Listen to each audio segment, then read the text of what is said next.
বাগমায় বিজেপির ভাঙন অব্যাহত।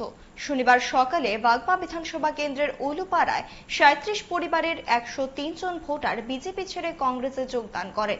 তাদের হাতে দলীয় পতাকা দিয়ে বরণ করেন জেলা সভাপতি টিটন পাল। উপস্থিত ছিলেন ব্লক সভাপতি আরুত বাহাদুর মলসম, যুবনেতা পবিত্র জমাতিয়া রণজিৎ মলসম।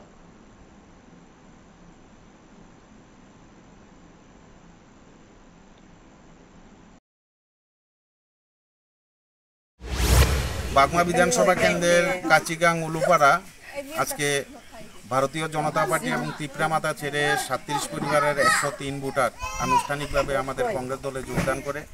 বাগমা বিধানসভা কেন্দ্রের ব্লক কংগ্রেস সভাপতি আরুত বাহাদুর মলসুম এবং আমাদের বরিষ্ঠ কংগ্রেস নেতা পবিত্র জমাতিয়া এবং রঞ্জিত মলসুমের এখানে উপস্থিত ছিলেন। আমরা প্রত্যেকেই সেখানে আনুষ্ঠানিকভাবে আজকে কংগ্রেস দলের পতাকা দিয়ে তাদের আমরা দলে বরণ করে নেই।